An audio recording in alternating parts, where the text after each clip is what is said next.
I watched basketball my entire adult life, from press row, from courtside, from the kind of seats where you can hear what players say to each other when nobody is supposed to be listening. I watched Magic, I watched Bird, I watched them all. All right, welcome back to another After Dark, everyone. Hope you all are having a good night so far. Hope you guys had a wonderful day. So this one is one that I found on my own here. It popped up on my feed, and small channel alert. We've got 796 subscribers. This is not AI. I watched the first minute or so of this, and I'm very intrigued. This is titled, I Sat Courtside for 30 Years. Here's the truth about Michael Jordan. So I'm not sure what his job was, or if he just literally had courtside tickets throughout Jordan's career. But I thought this would be a pretty cool perspective to see what this guy, what his opinion is on everything that he saw of Michael Jordan. And what is it? I can't remember, but I think he's 50 some odd years old, so legit sounds like, he was probably there watching all the action. So anyways, I don't want to speculate or do anything like that. All I know is I'm interested in watching this. I hope you guys are too. And it'll be a different angle at, about, my GOAT. So I want to hear it. I'm going to link the original video down below, you guys. This one's important because, like I said, 796 subscribers. This is Max's Lessons, and I'm going to go ahead and subscribe there too myself. All right. I think we're ready to go, you guys. Yeah, link is going to be down below in the description. Shout out to members. You'll also see a list of channel members in the description. Like the video, please. That gets it to more eyes, which could lead to more subscribers for this guy. And I say, let's go. Yeah. Jordan was a nightmare to guard. Yeah, he was. We used to get scouting reports on certain guys, and you look at the scouting report, and they say, well, you can take your right hand away, take your left hand away, push him this way, push him that way. On him, it's just good luck. Yeah, need to go back. That's what everybody says. Everybody who had to face him, there is no weakness. He has a counter for everything you're going to do. I can watch some of that young Mike Jordan. The guy averaged 37 points a night with hand checking. Yeah. So I think Michael would have strived. Like seeing God. Michael Jordan was... It's weird, but whenever I talk to young basketball fans, that still doesn't click with them. Hold on. Go back and watch some of that young Mike Jordan. The guy averaged 37 points a night with hand checking. It doesn't click in their head, what that means. It's unfortunate, but for them, I guess they can't fathom what that means. But it's insanity, man. So I think Michael would have strived. Like seeing God. Michael Jordan was the most complete basketball player that's ever lived. Complete. You're not going to lose with MJ. If Michael played today, playing this era, he'll average 50. I am 58 years old. And guys, okay, so 58 years old. Last thing, I'll shut up for a little bit, but all these guys were his rivals. You got John Starks, you got Alonzo Mourning, Reggie Miller. These guys they hated each other while they played against each other. So for them to come out and speak such high praise of Jordan all these years later, that's the best perspective we can ever get. That's the most honest perspective we can ever get. I watched basketball my entire adult life, from press row, from courtside, from the kind of seats where you can hear what players say to each other when nobody is supposed to be listening. Yeah. I watched Magic, I watched Bird, I watched them all. But when Michael Jordan walked into a room, any room, something changed in the air. Not his game, not his numbers, not the 6 championships, something that existed before the ball left his hands. I mean, the crazy thing is, it still is happening. Whenever he walks into a room, everyone is like, whoa. Look at the all-time 75 ceremony that they did. The biggest stars of them all. And Michael Jordan walks in, and that's it. Everyone is just all eyes on MJ. Something that every player who ever shared a floor with him spent their whole career trying to explain and never quite got there. Nobody has told this story the way it actually happened until right now. Let's go. Stay with me. Because what I watched in those buildings What guys told me in quiet voices after games. It explains everything people argue about today and never resolve. The top 75 celebration. Every living legend gathered in one place. Every player who had ever changed this game standing in the same room. LeBron James was there. Jerry West was there. Men who had carried franchises on their backs for decades were there. And then Michael Jordan walked in. A man named Terrell covered the league for a Philadelphia paper for 19 years, was standing 8 feet from me when it happened. He leaned over and said, I have covered every major sporting event in this country for 2 decades. I have never seen a room change like that. Wow. Every player turned, not out of obligation, out of something instinctive. Something that does not have a name in any scouting report. I get it. It's true. I've never seen anything like that either. That's why we all still talk about it. I've never seen that in any other sport. You got the stars of stars, and then one guy shows up and everyone just changes. You know, like that doesn't happen. That is not a stat. That is not a ring. That is something else entirely. Like the only one I could maybe say could have that type of impact in any sport could be like Muhammad Ali, you know, but that's it. Here is what people say about Michael Jordan. They say he was the greatest scorer this game has ever seen. They say 6 championships, 6 finals MVPs, no losses. They say the numbers. Here is what actually happened. The men who played against him, studied him, game planned against him for entire seasons. They knew things about his game that the television never showed. Dude, look how high up he is, man. That's crazy. That's got to be like 3 feet in the air. They counted his dribbles. 1 dribble, 2 dribbles, right hand coming. They knew his fadeaway going right was different from his fadeaway falling left. Yep. They knew he faked the fadeaway, then went up and under. Yes, he does. They knew when he put the ball in his right hand, he was not passing it. They had meetings about it. They had film sessions dedicated specifically to his tells and his tendencies. Veterans who had been in this league for a decade sat in film rooms before Chicago games and built detailed plans around every single habit Michael Jordan had ever shown on tape. And that's why even in his Wizards years, he had to keep changing up his game constantly. I don't know if you guys noticed, but every step in his career, he'd come back with a new counter. He always had new counter moves. And that's because, they were trying to figure out what his tendencies are. So he needs to change those tendencies in real time. That's the evolution, man. That's the evolution I'm always looking for from all-time greats as well. You know, it frustrates me nowadays to see like somebody get destroyed by a double team. Like they can't get past a double team because it's like, dude, like that's the end of the evolution for you. Just put a second person on you and you can't figure out how to score anymore. That sucks. MJ had to deal with that from his rookie season. None of it mattered. Because what those same men will also tell you is that understanding Michael Jordan completely and stopping Michael Jordan were 2 entirely different things. Yeah, Kobe said the same thing too. He said it's one thing like watching it on TV and like he said he's 10 times faster in person. And that was Jordan in like 1996 or 97 that Kobe was saying that, you know. And it was MJ going baseline on him off a fake, you know. And we're talking about a young Kobe couldn't stick with him. It's crazy, but yeah, it looks different on TV than it is in real life. And you think you can guard him, dude? We saw people guard him to perfection, and MJ is still like by an inch getting that fadeaway jump shot off, and it's going in at over a 50% caliber.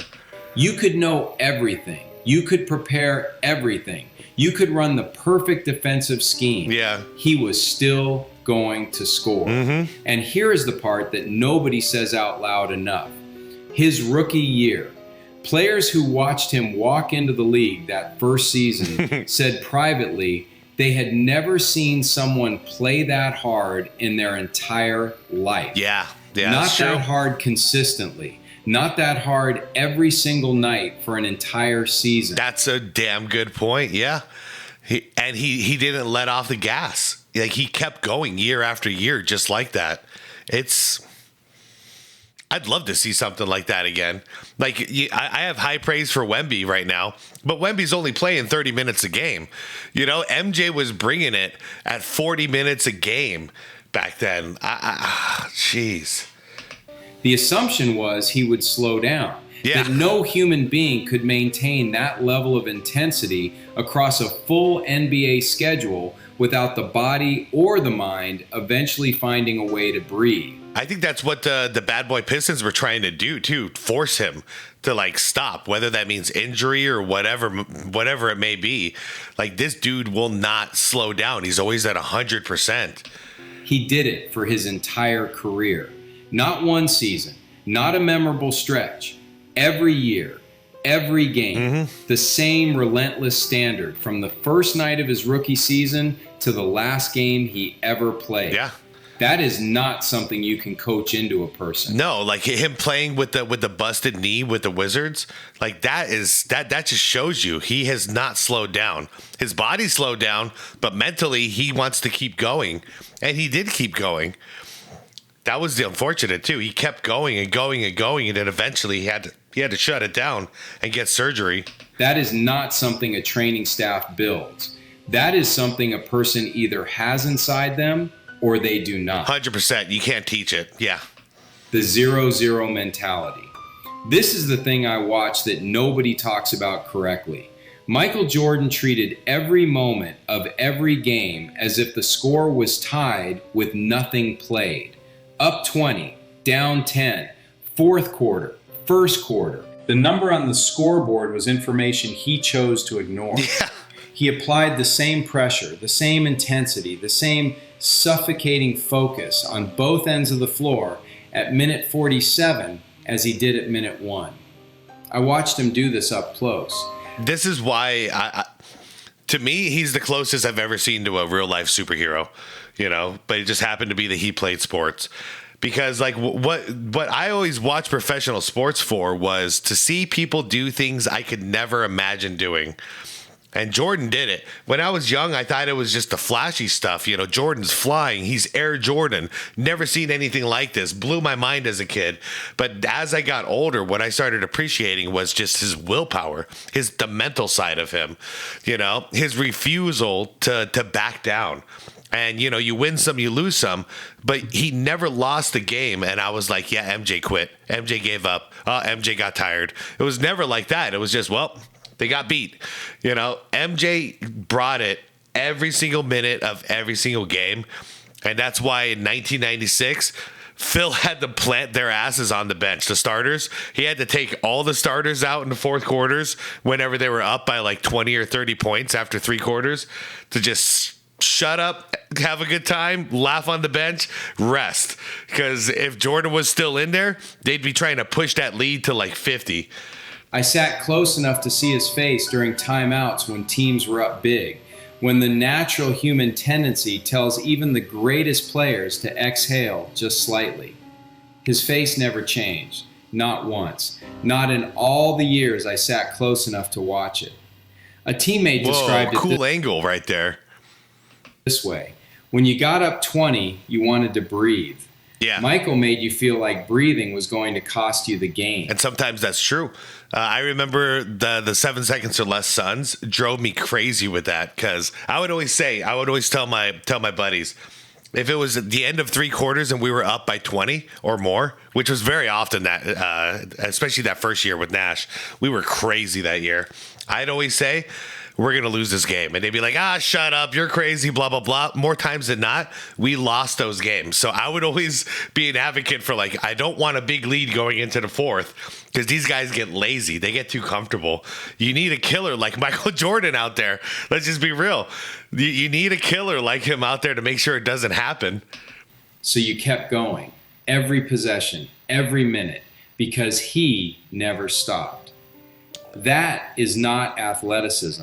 That is a different kind of human being. Yes. 10 scoring titles. Yeah, it goes way beyond. That's way beyond athleticism. This is all mental. Let that number sit for a moment.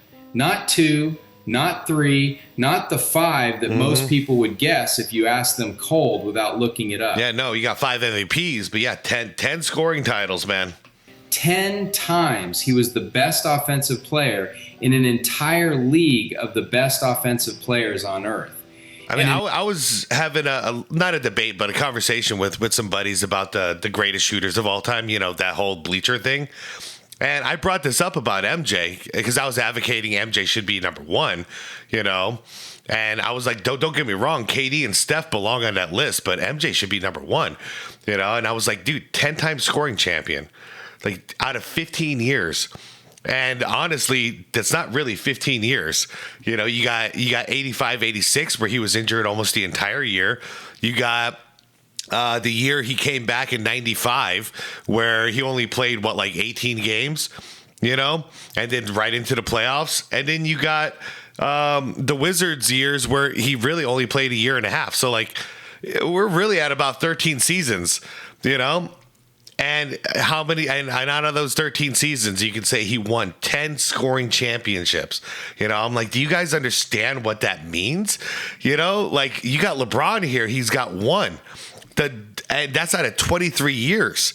Like, there's some things I wish people can fathom, but it's like, if they weren't there to witness it, it's like it just goes over their head. Like, it's just like I'm speaking about like a prophet or something like that, telling folklores, but it's like, no, it really happened. I really witnessed all this. In one of those seasons, the same season, he was also the defensive player of the year. Yep. Best offensive player and best defensive player in the same league in the same year. And there's only offense and defense in the NBA. So guess what? He's the best. Only one player in the history of this game ever did that. Only one. The argument people make about LeBron James is real, and it deserves genuine respect. A man who stands 6 feet 9 inches tall and weighs 260 pounds and moves like a point guard. A physical freak of nature in every measurable sense. Bigger than Michael, stronger than Michael, built like something. Yo, I didn't remember that. He was wearing Jordans early on. Now, I'm telling you guys, you go back and watch LeBron in his first couple of seasons, he was much easier to like back then. He really was. What he's become, he's very easy to dislike. This game has never housed before in a single human frame. LeBron will facilitate. LeBron will initiate the offense, score when needed, rebound, make the right pass, do everything the team requires in a given moment. That is real, and that is rare. Michael Jordan was different in a specific way. He did not facilitate the finish. He was the finish. Yeah. In the last 4 minutes of a game that mattered, he was going to score or he was going to get fouled and make both free throws. Those were the options the defense had to choose between. That's true. There was no third. And if you guys ever wonder why, for instance, Paxson was wide open for, in 93, or, Steve Kerr in, 97 against the Jazz in the finals, why he was wide open. Why does that happen? Because everybody, including the fans, but especially the teams, know in the last couple of minutes of an important game in the finals like this, Jordan is going to score. So that's why you see all of the gravity of the defenders trying to lock in on him and trap him. Well, guess what?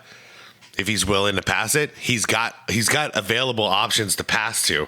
He just has to trust them enough. And yeah, Steve Kerr earned his trust. Pax definitely earned his trust. Option. There was no scheme. Hold on, I'll back it up. The defense had to choose between. There was no third option. There was no scheme that removed both possibilities simultaneously. And that specific quality, that three-dimensional finishing ability in the moments when everything was on the line, that is what separated him from every other player this game has ever produced. Yeah, still to this day, I'm still looking for it. I know a lot of people just look at skill set. I'm always looking at mentality, mindset. Skills can be developed. That killer mindset, you either got it or you don't. Every person who ever played against Michael Jordan, coached against him.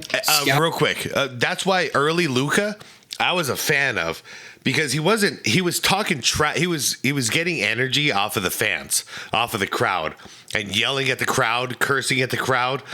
He was becoming a monster, and then he went to LA, and now he just complains to the refs. You know what I mean? He doesn't have that fire that I thought he did anymore. But he is turning around. I am curious to see Luka and see how he keeps developing, because I do see a killer in there, but I see more of a victim than a killer these days, because he's always complaining about a call he didn't get. So if he can let go of that and just worry about the game and killing, I'm looking. I want to see what he can do. Ant-Man's another one. Wemby's got the right mindset too, man. I hope he keeps it. I don't want to ever see him play victim, because right now he's the predator out there. You know what I mean? And I hope he stays the predator out there. Every person who ever played against Michael Jordan, coached against him, scouted him, game planned against him across a full career will tell you the same honest thing when you push them past the politics of the answer. One game. Your life on the line. Oh, yeah. Michael Jordan or LeBron James? Oh, man. Hands down. Hands down. That's where this argument for LeBron being the GOAT, it goes right out the window for me. Guys, can't you name at least 10 players that you would pick over LeBron James? Your life on the line, one game, do or die. Don't you guys have at least 10 you can list? I don't trust LeBron in these situations. Michael Jordan's at the top of my list on this. Larry Bird's number 2. Kobe Bryant's number, you know what I mean? Like, it's so Magic Johnson. Like, there are so many people I would list with my life on the line to trust them with winning a game, you know? But yeah, this is easy. Easy pick. Michael Jordan or LeBron James. Life on the line. Get out of here. The answer is Michael Jordan. Every time. Always. Not because LeBron lacks greatness. Because Michael Jordan does not know how to lose a game that matters. Yes. He would win or he would be carried off that court. Yeah. Those are the only two outcomes that existed for him. Yeah, and if Jordan lost, I'd know that he gave 100%. He did not quit. He gave it everything he had. If LeBron was out there representing me the entire time, I'd be like, stop complaining, stop crying, stop flopping, you know, just like focus on winning, dude. Get in, zone in. You know, it would drive me crazy, and then he'd probably quit by the end, and I'd be like, I'm dead, you know? So it would be a different situation. That is not a talking point. That is who he was in his bones. Mm-hmm. The 65 Club, 6 championships minimum, 5 MVPs minimum.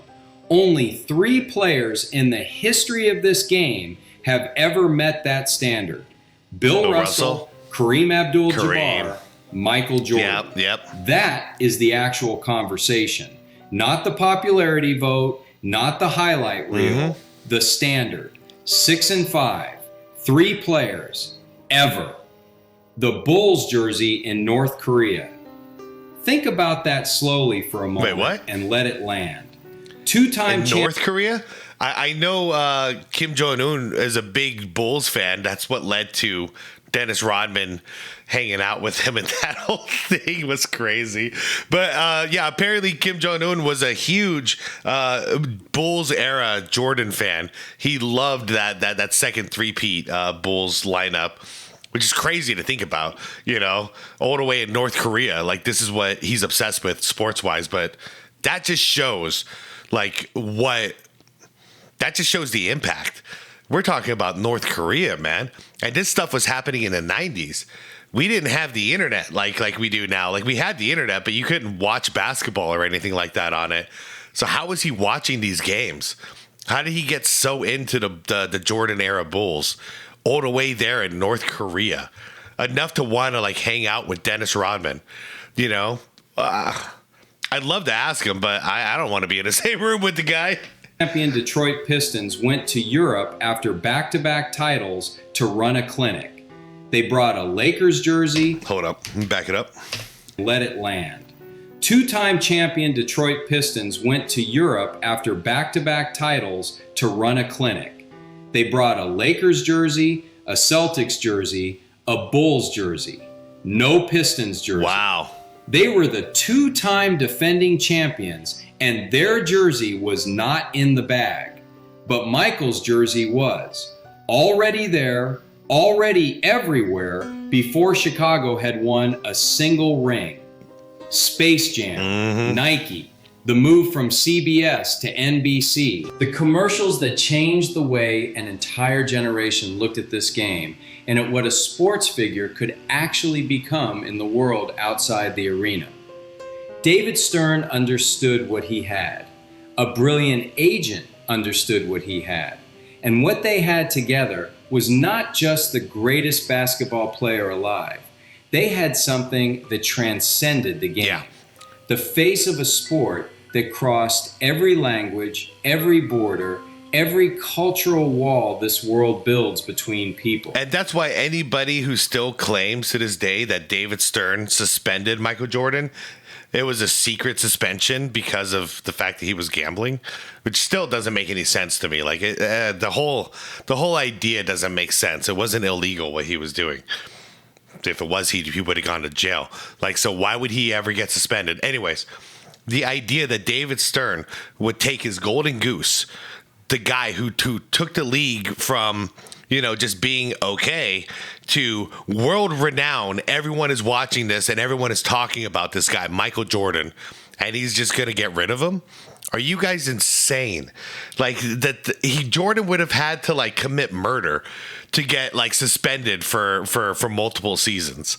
And if that was the case, if he really did get suspended, why would he come back 3/4 way through the 95 season? Why would he do that? Why? Why wouldn't he play a full season if it was a suspension? It makes no sense. Jordan was the ultimate golden goose for any sport. We've never seen a guy propel a sport like this ever. And we've seen some major greats, but not like this. You think he wanted Jordan to retire the first time? Hell no. You think he wanted Jordan to retire the second time? No, he begged him to stay. When he was giving him his MVP, he asked him to play one more year. You didn't want to lose him because guess what? David Stern knew this is the reality. We're old enough. We've seen it. How did it play out? 98 was the peak. Why? Because Jordan left after that, and it's been a downhill decline with ratings and viewership ever since. David Stern knew it. We all knew it. MJ probably knew it. Everyone knew it. Magic knew it. He was warning people, don't scare this guy away. Don't make him leave. He'll leave. A Bulls jersey in North Korea. Korea. His number on the back. A man who led the league in scoring 10 times and played defense well enough to win the award for it, who never once looked at a scoreboard as a reason to let up, who walked into a room full of legends and made every one of them turn without saying a word. Yes, sir. That is what I watched for 30 years from close enough to feel it. That's greatness. If that doesn't embody what greatness is, I don't know what does. By the way, guys, once again, 796 subscribers. Link is down below if you want to subscribe to this channel. I'm blown away with this video. I am 58 years old. I have watched basketball longer than most people have been alive. Yeah. I have watched greatness in every form this game produces. There are 5 players in the history of this league who won the regular season MVP, the finals MVP, a scoring title, the Defensive Player of the Year award, and made the all-defensive team. All 5 of them are Michael Jordan. Always. Yep. Now, to clarify, Jordan didn't win 5 DPOYs. He won 1 DPOY. But I think what he meant there was he was in the all-defensive team. Every single one of those 5 years that he won MVP.